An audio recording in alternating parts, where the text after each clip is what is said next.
Un placer también para mí presentarla, Angelina, yo la conozco, ha estado en nuestros programas. Bueno, Angelina Rivero, ella viene a contarnos sobre enneagrama y literatura, la catarsis, integrando los centros operativos.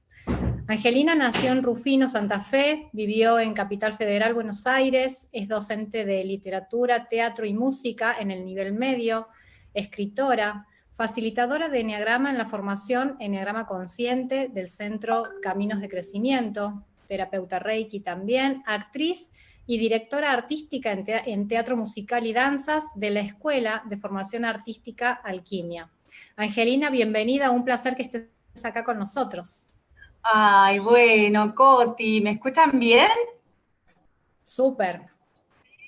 Ay, un placer que me estés presentando vos, me dio así como mucha emoción, la verdad que estoy súper nerviosa, y ya te lo había dicho a vos, por más que parezca muy segura para muchas cosas, mis alumnos me dicen eso, pero siempre digo y recuerdo que cuando yo tengo que dar un examen, cuando he tenido que rendir algo, siempre me pongo nerviosa. O si tengo que salir a escena, ese salvavidas que tuve siempre por haber nacido en una familia artística, si tuve que salir a escena haciendo teatro, también, siempre los nervios de porque a ver quién te está mirando y bueno, ¿hace falta que les diga el eneatipo? No.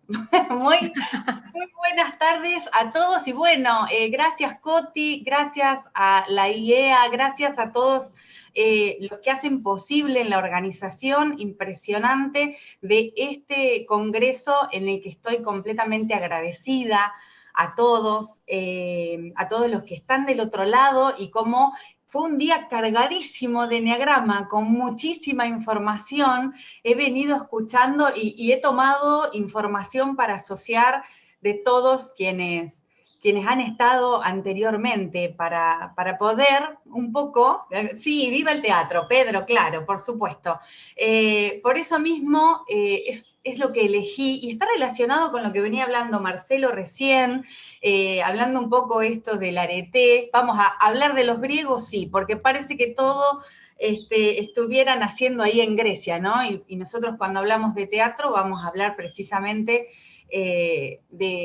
por lo menos 5 siglos antes de Cristo, y la forma en que quiero presentarles hoy mi ponencia tiene que ver con esta relación de la literatura, porque estudié profesorado de teatro. ¿Por qué? Porque mis padres tenían miedo de enviarme a Buenos Aires a los 15 años, porque estudié el profesorado de literatura y no me mandaron a actuar porque tenían miedo, y yo también tenía miedo de estar sola. Y entonces, de alguna manera, cuando empecé a dar clases de esta relación, empecé a entender, además de conocer el enneagrama allá por el año 2005, que me encontró, gracias a la sincronicidad, me encontró y yo lo encontré, y es una puerta que abre un montón de puertas. Por eso, unir enneagrama, literatura y teatro me pareció fundamental para hablar de la catarsis. ¿Por qué la catarsis? Porque ¿quién no aplica hoy la palabra? No importa en cuál sea el contexto, pero esto de necesito hacer catarsis, o sea, voy a hablar con mis amigas, voy a hacer catarsis, voy a correr, necesito hacer catarsis, déjame llorar porque tengo que hacer catarsis. Cada cual habla de hacer catarsis y tiene que ver con esto de sacar lo que tenemos dentro, de alguna manera, y lo hace el cuerpo, lo hace la emoción, y lo hace, por supuesto, el recuerdo de las situaciones que tenemos. Sobre todo en la vida educativa me pasó con mis alumnos que al traer esto de lo teatral, las historias, que después me pasa con mis hijos también, las historias que yo les relataba de la literatura y los personajes que aparecían, tenían otra manera, porque es muy, muy importante, no importa que estemos leyendo historia, pero la forma en que nosotros le relatamos a los demás es la forma en cómo le transmitimos emociones, experiencias, generamos reacciones en nosotros.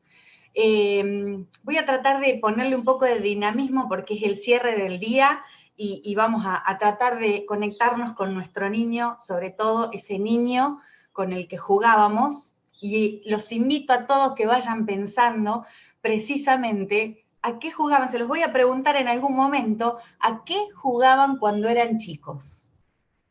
para que lo vayan pensando, ¿a qué jugaban cuando eran chicos? Porque había que actuar cuando éramos chicos, ¿eh? Actuábamos y súper bien, éramos actores increíbles. Voy a compartirles en la pantalla, a ver si me sale bien. Ustedes me dirán si lo ven. A ver si se ve. Sí se ve, Ángel. ¿Sí? Ahí está. Perfecto. Bárbaro. Gracias, Coti. Y le agradezco a Coti y a Mati, porque incluso hoy cuando vi la ponencia de Andrea Vargas, precisamente me sentí también más tranquila, porque hasta ahora venía viendo muchos 3, muchos 7, hablando de enneagrama y ningún 6. Entonces me sentí, gracias a ellos yo los conozco por ese libro que nos han recomendado en la diplomatura. El enneagrama, como les dije hoy, es una puerta que abre un montón de puertas y ventanas. Incluso hoy por hoy nos acerca literariamente. ¿Por qué unirlo con literatura? Porque los chicos hoy por hoy están avasallados por la era tecnológica y muchos son nativos tecnológicos. ¿Cómo hacemos nosotros para acercarlos a la literatura, a las historias, para sacarlos un poco de la pantalla?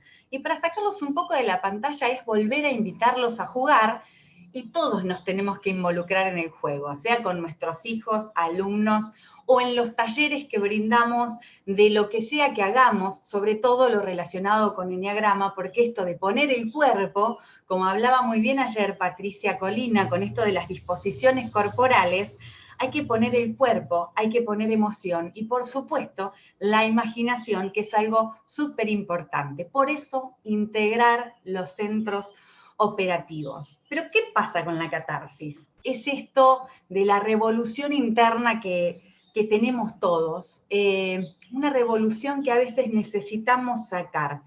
¿Y de dónde proviene el término catarsis? Bueno, precisamente volviendo a los griegos, y además con todo lo que es todo lo triádico que sucede en el enneagrama, no solo sucede en el enneagrama, sino que todo está relacionado con todo, y de forma triádica ya lo van a saber por qué. Catarsis proviene del griego, que significa esto de la purga, la purificación.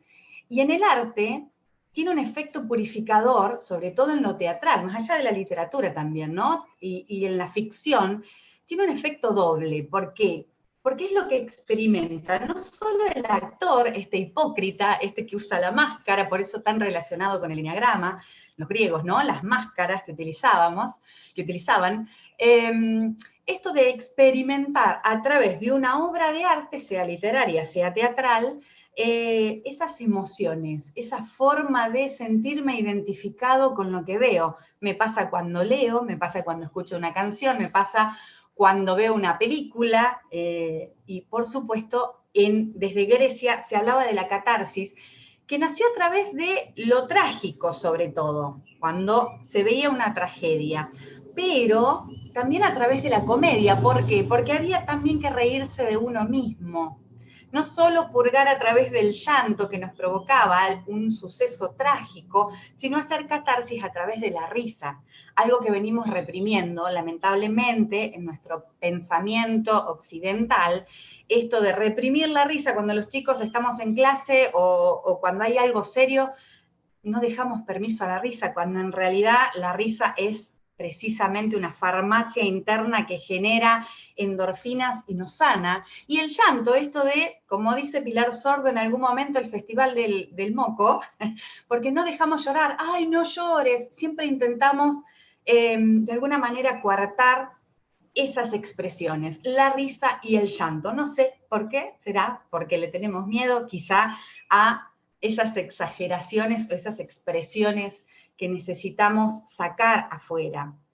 Y en la psicología, por supuesto, la catarsis está empleado en esta cuestión de desbloquear los recuerdos, las vivencias reprimidas, todo lo que está en el inconsciente, pensando en las cuestiones traumáticas que traemos del pasado o las cuestiones de la infancia, como bien vemos en Eneagrama con respecto a nuestro miedo básico que genera un deseo básico y esa pulsión de estar buscando que nos cumplan algo porque lo perseguimos.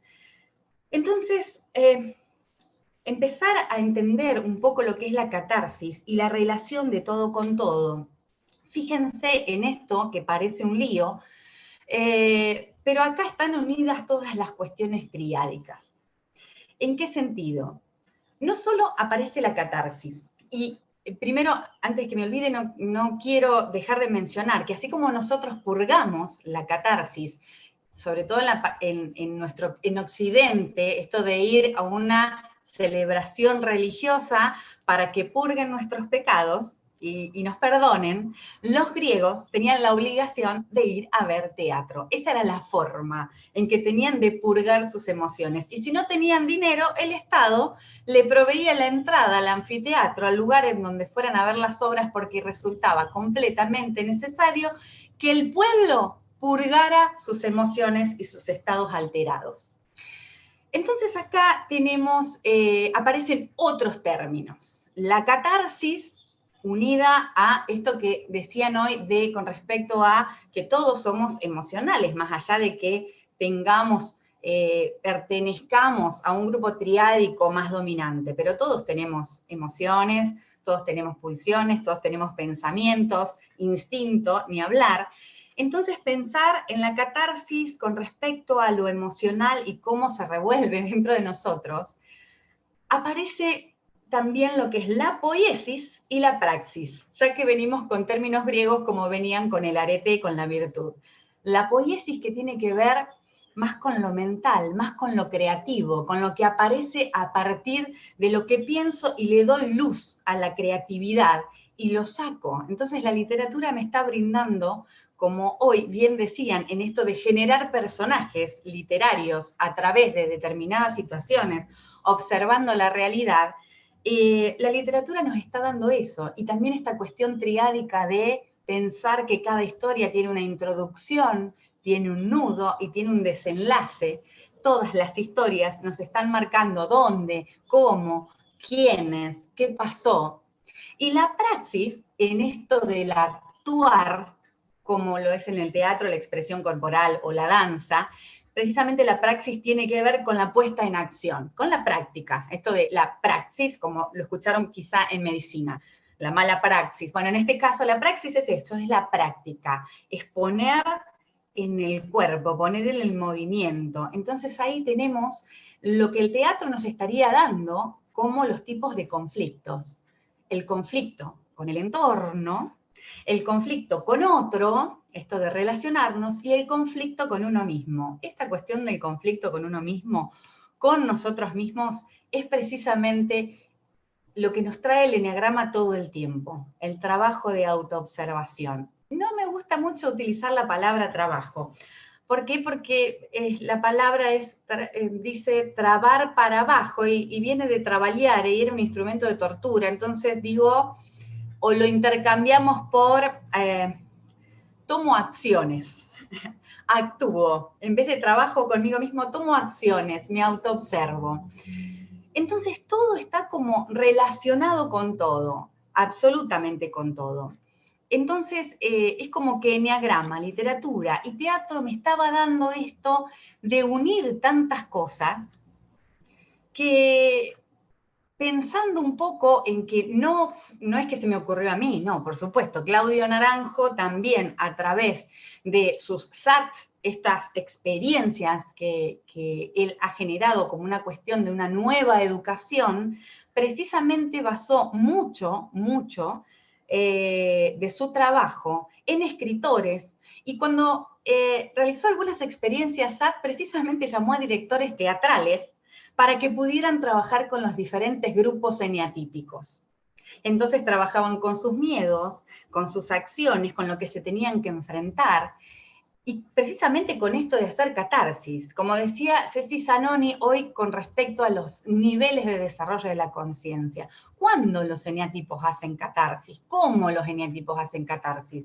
Y quizá hacen catarsis, si me ven acá, cuando le genera esta barrera, cuando pasa esto de que ejercen la regla de plomo, de que le hacen a los demás lo que tienen miedo que le hagan a ellos. Y entonces, ¿cómo lo relacionamos con Eneagrama? Con esos caminos de integración y desintegración que tantas veces nombramos. ¿Cómo hacemos catarsis? Cuando estamos desintegrados o cuando tenemos esa crisis, eso no quiere decir que estemos en un nivel insano, pero cuando estamos en esa crisis necesitamos expresar lo que nos pasa a otros, necesitamos decirle a los otros de una manera como más violenta, compulsiva, como vomitar lo que nos pasa. Y eso sucede en el camino de desintegración. En cambio, cuando estamos integrados, cuando estamos más yendo a ese camino que nos complementa, que nos baja un poco más a tierra quizá, o que nos ayuda a regularnos, ahí la catarsis la hacemos como si estuviéramos hablando con un amigo en confianza. Como si tuviéramos con ese amigo la confianza de contarle lo que me está pasando de una manera más íntima. Entonces, retomando un poco esto de la catarsis y los centros y la literatura, es volver a acercarnos a esto de leer con los demás, leer con nuestros hijos, leer con mi compañero, leer con mis alumnos, depende, pero la lectura nos acerca ¿a qué?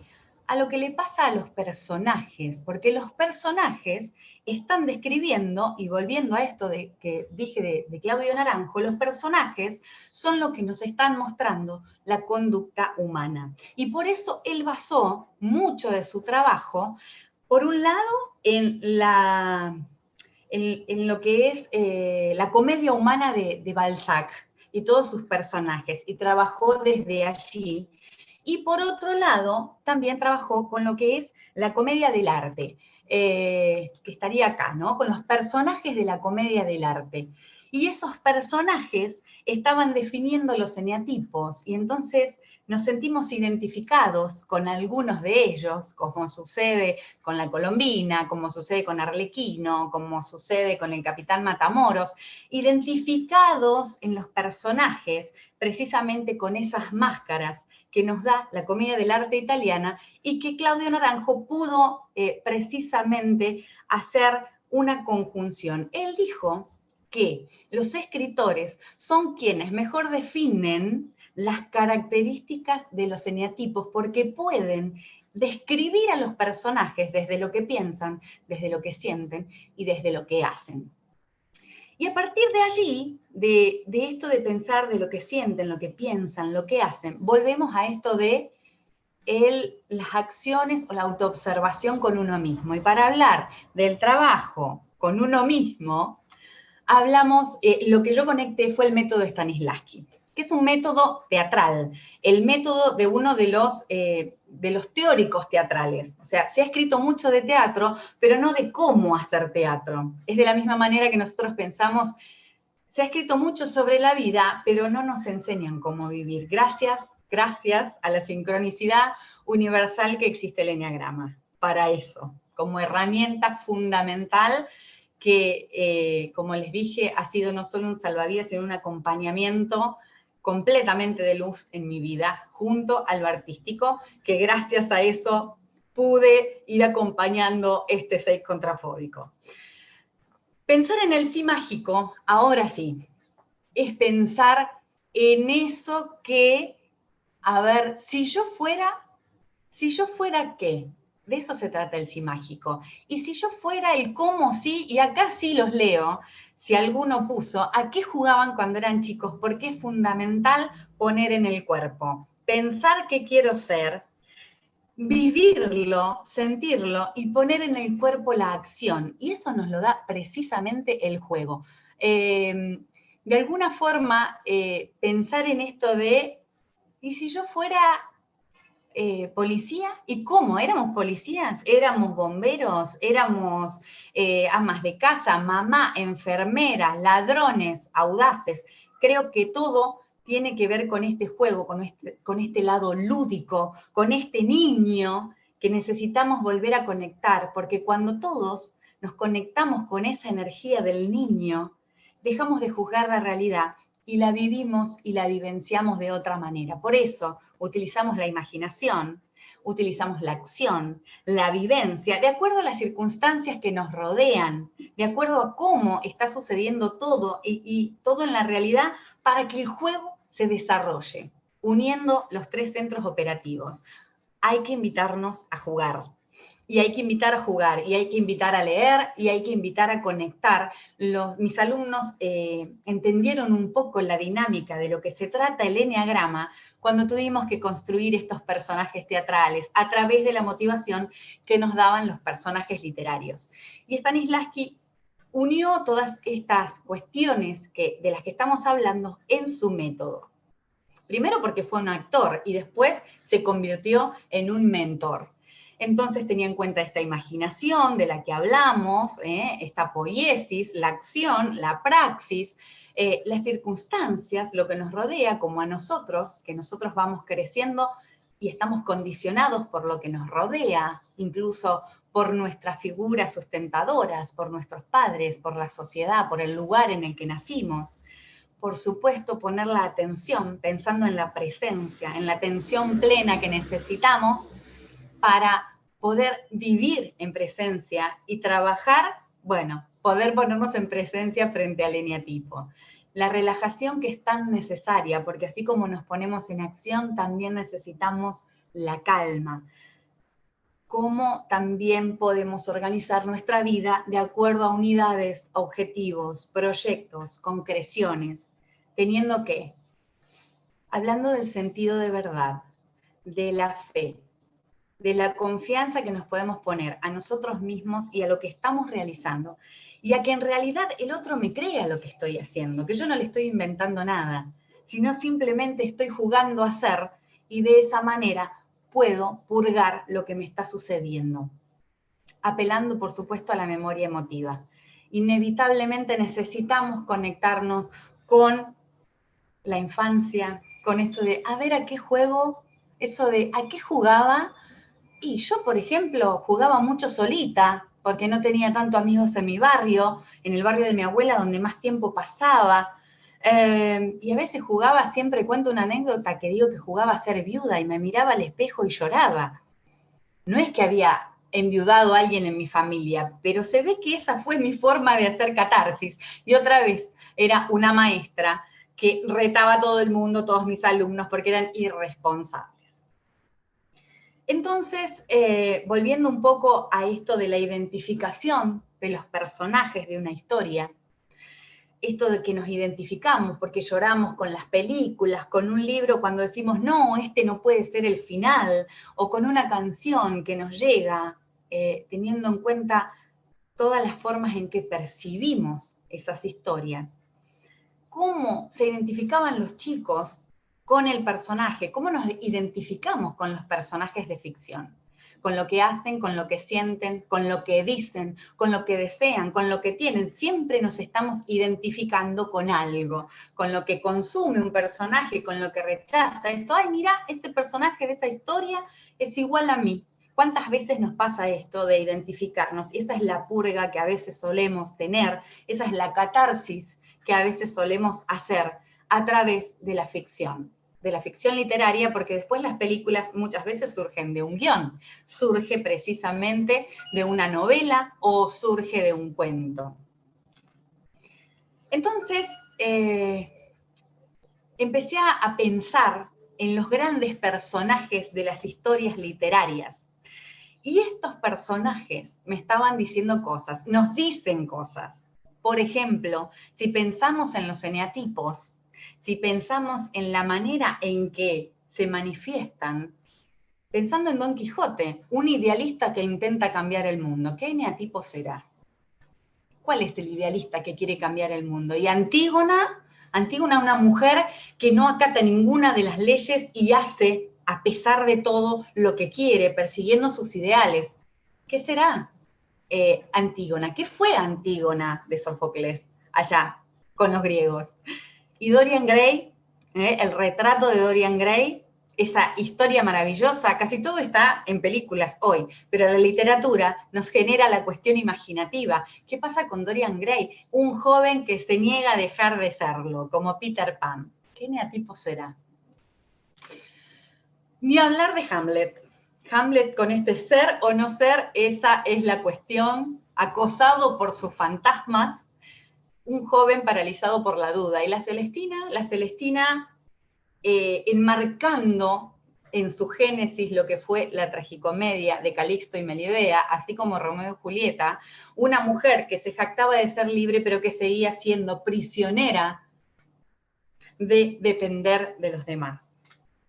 Entonces, entendemos que la literatura nos brinda muchísima información sobre las conductas humanas, como el eneagrama y cómo el teatro puede hacer que nosotros vivamos. Y el teatro lo que hace es invitarnos, como les dije hoy, a jugar nuevamente. Es el verdadero viaje del héroe.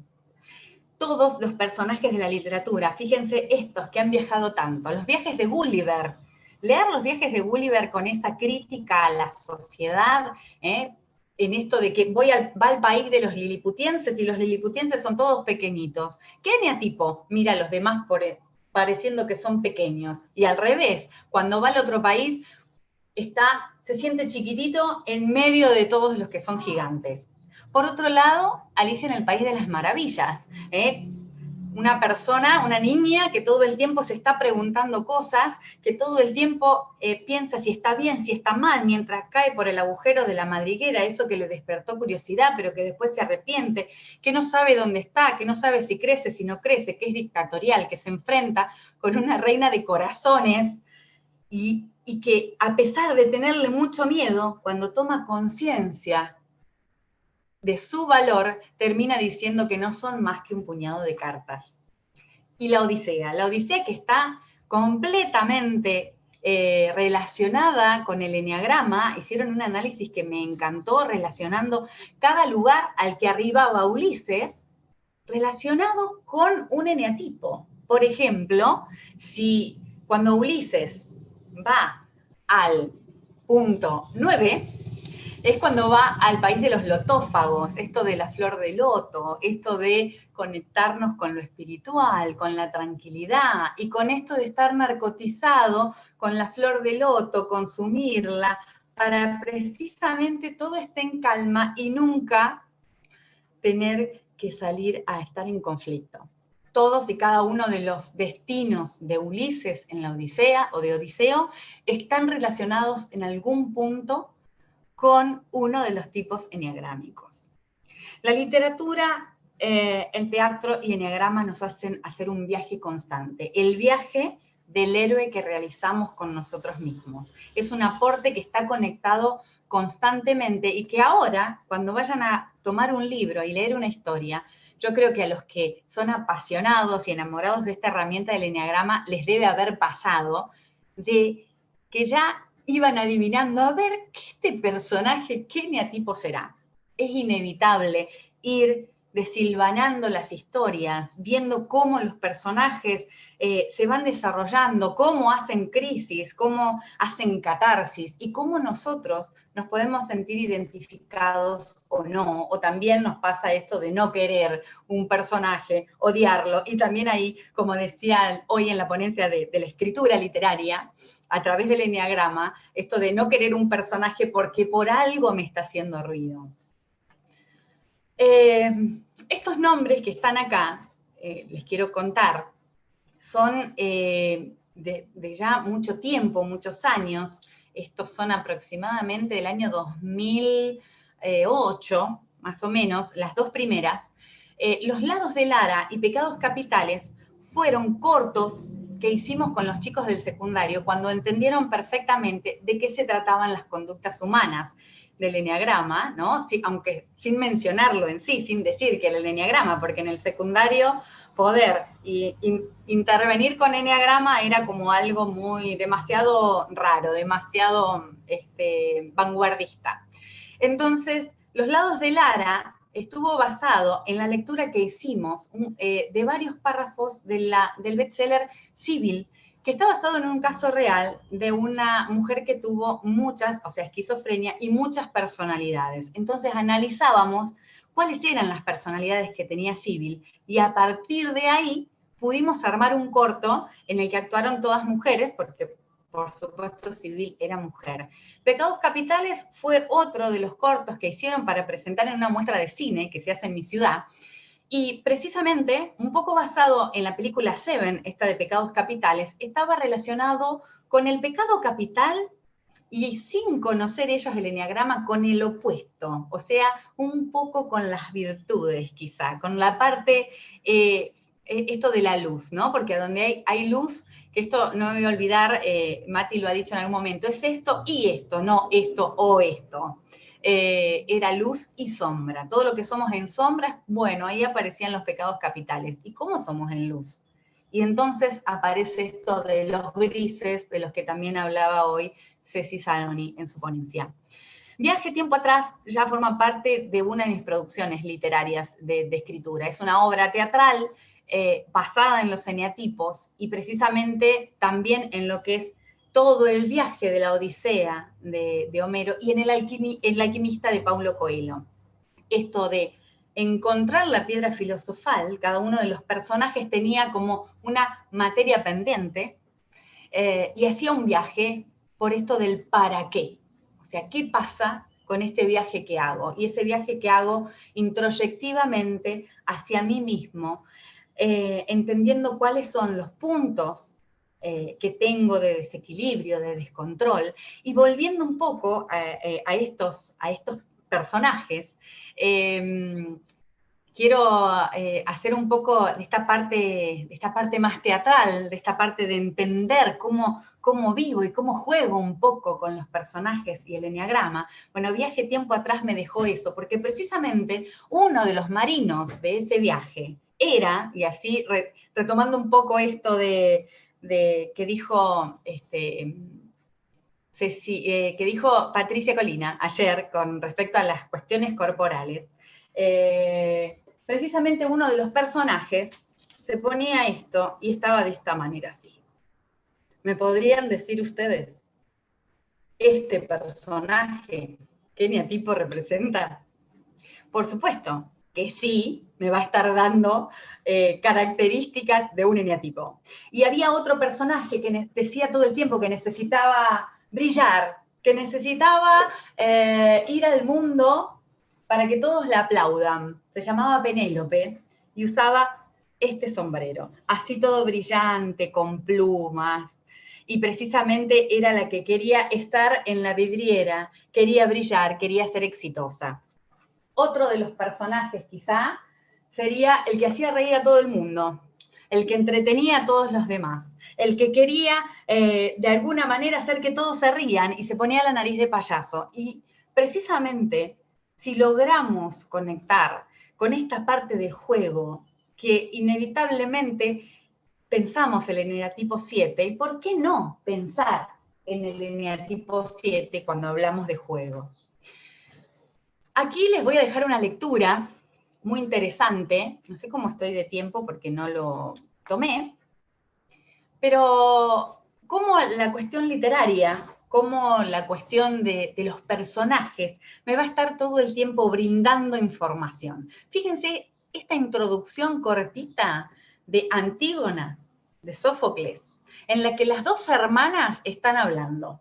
Antígona e Ismene, que es la otra hermana, ambas hijas de Edipo, ellas están hablando ahí, en ese lugar, encontrándose, y así comienza la obra. Entonces Antígona le dice a Ismene, Ismene, querida hermana, ¿qué es ese nuevo decreto que dicen que acaba de dar a conocer el jefe para toda la ciudad? ¿Sabes de qué se trata? ¿O no ves las desgracias que preparan los enemigos contra nuestros seres queridos? No me ha llegado ninguna noticia, ni agradable ni dolorosa, después de que ambas fuimos privadas de nuestros hermanos que han muerto. Ya lo sabía. Y por eso te he traído fuera del palacio, para que tú me oigas. Está decretado que quien desobedezca deberá morir lapidado. Decide si quieres ayudar y trabajar conmigo. ¿En qué? ¿Qué piensas hacer? ¿Vas a ayudarme a levantar el cadáver abandonado de nuestro hermano? ¿Acaso planeas enterrarlo a pesar de que está prohibido para la ciudad? Sí, es mi hermano, y también el tuyo, aunque no te guste. A mí nadie podrá acusarme de traición. Desdichada, aunque lo haya prohibido Creonte. Él no tiene ninguna autoridad para separarme de los míos. Ay, hermana, recuerda cómo murió nuestro padre, odiado y sin honor, después de herirse con sus propias manos los ojos a causa de sus faltas, quedando solas, sí, despreciando la ley. Nos oponemos al decreto o al poder del jefe. Hay que tener en cuenta que somos mujeres, que no estamos hechas para luchar contra los hombres y además que nos mandan los que tienen más poder y por eso debemos obedecer estas cosas y otras más aún más dolorosas que esta. Si hace falta, ay desdichada, cuánto temo por ti. No te preocupes por mí, preocúpate por tu propio destino. Pero no le reveles este plan a nadie. Manténlo en secreto, que yo también lo haré. Ay, pero puedes gritarlo. Me serás más odiosa si te callas, si no lo divulgas ante todos. Tienes un corazón ardiente para los que están helados. Sé que así agrado a quienes me importa agradar. Bien. Súper explícito, creo, los eneatipos que representan Antígona e Ismene, y que el teatro y la literatura griega clásica nos brindan para representar estos arquetipos. ¿Se animan a adivinarlos? Creo que está más que claro.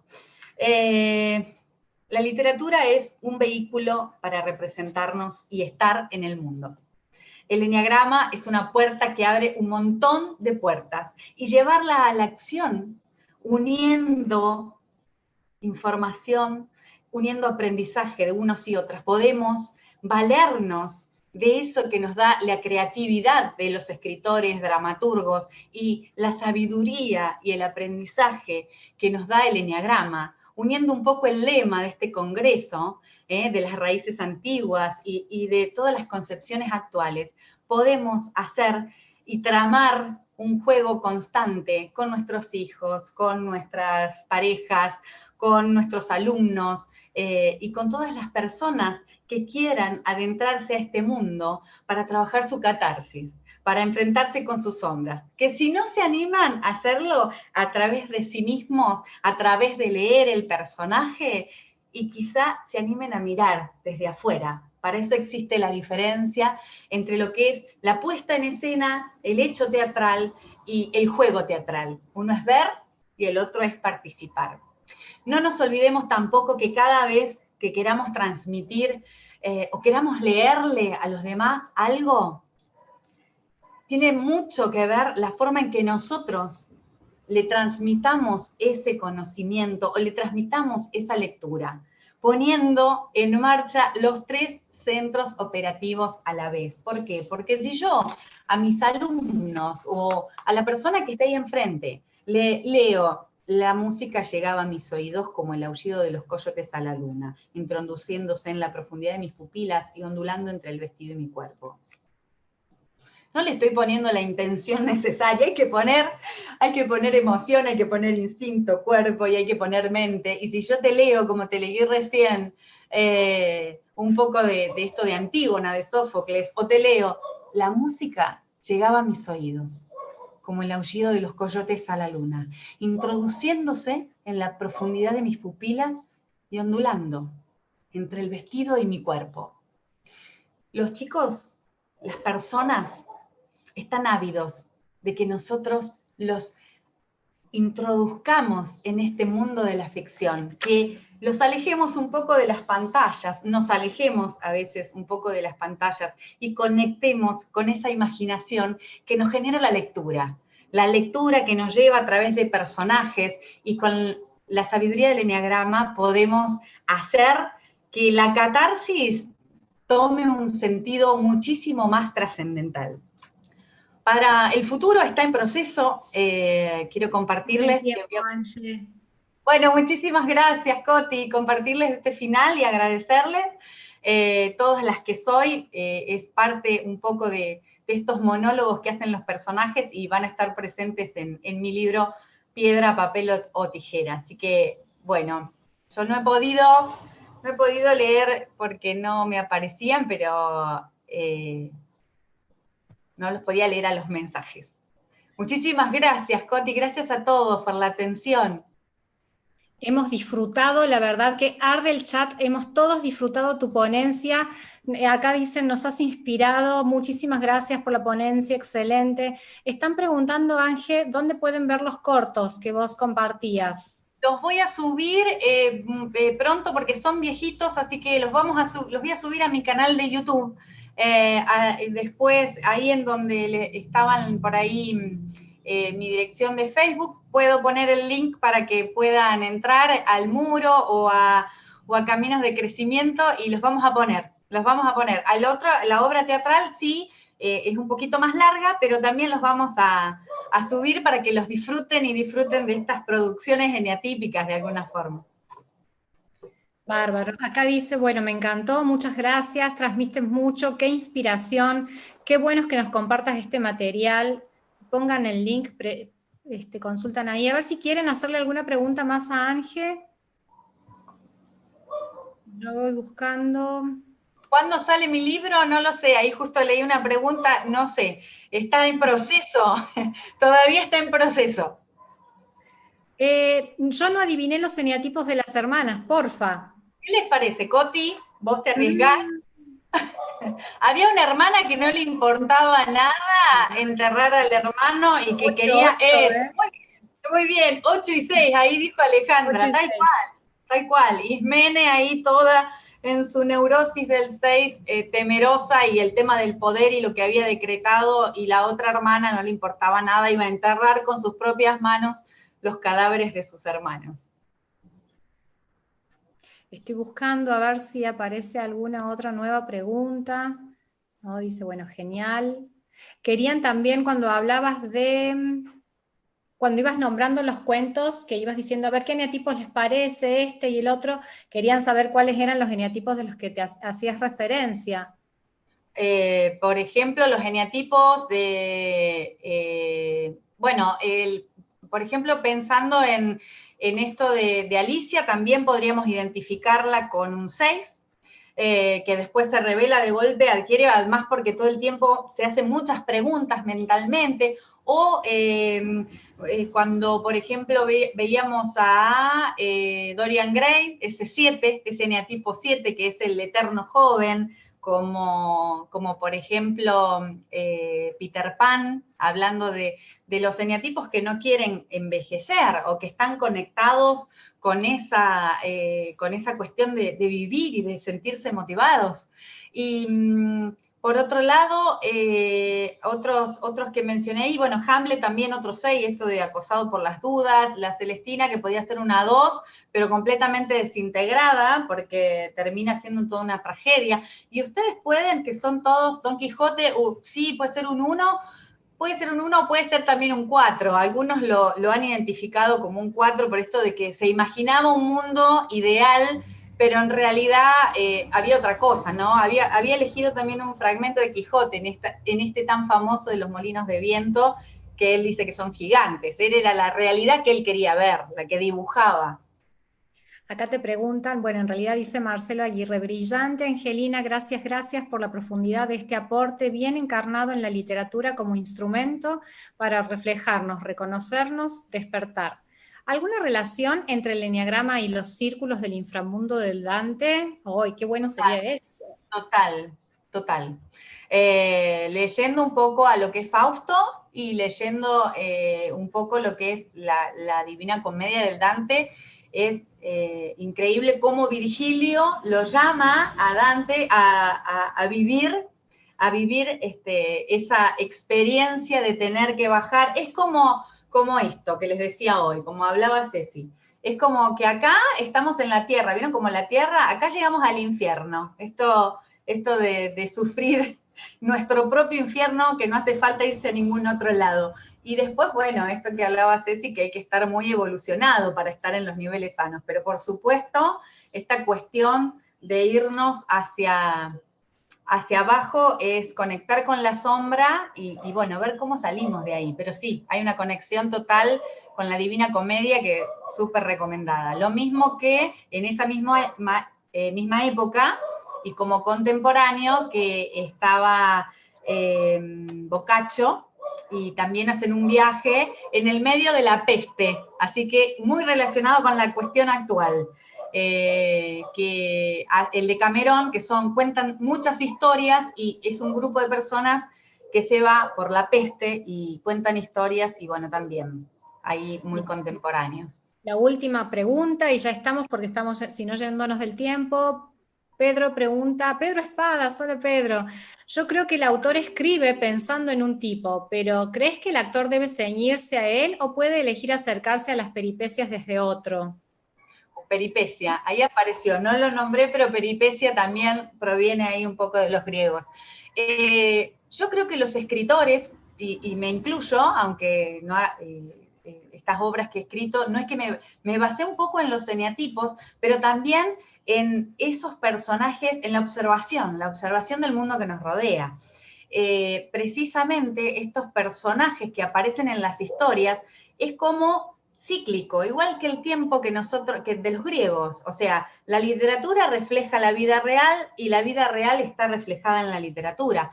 Por algo, tantas cuestiones psicológicas están tomadas de los personajes. Por eso existe el síndrome de Peter Pan, el complejo de Edipo, el de Electra o el bovarismo, tantos que están sacados de la literatura, ¿no? De tantos mitos y de tantas historias. La literatura le da a la psicología muchísima terminología para ponerle síndrome de Rapunzel o, como dije, el síndrome de Alicia y otros tantos. No sé si tiene un poquito que ver con eso la pregunta o algo más, Coti.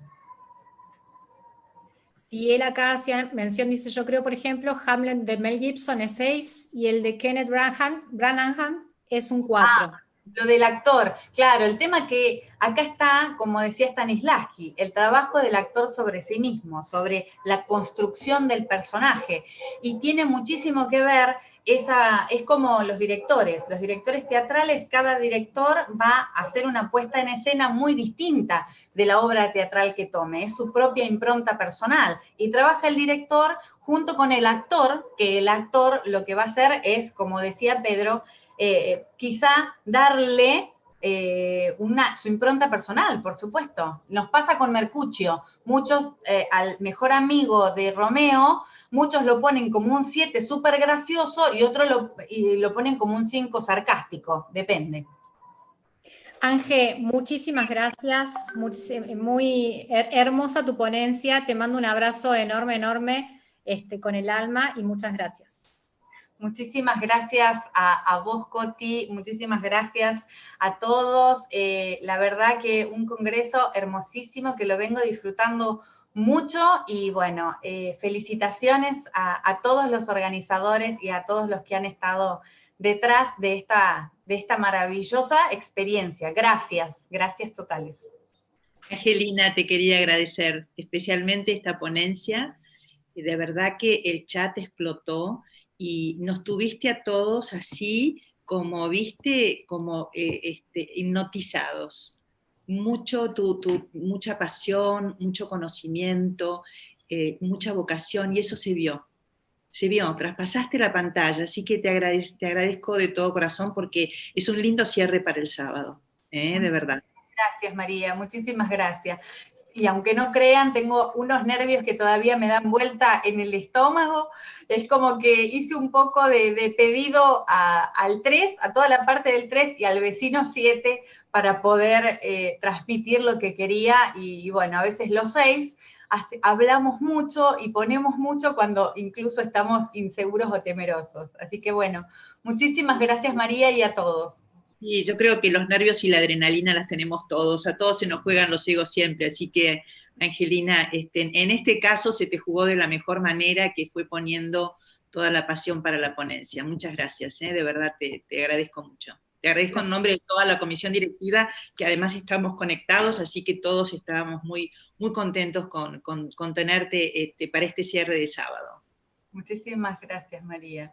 Gracias, Muchas Mati. gracias, Ángel.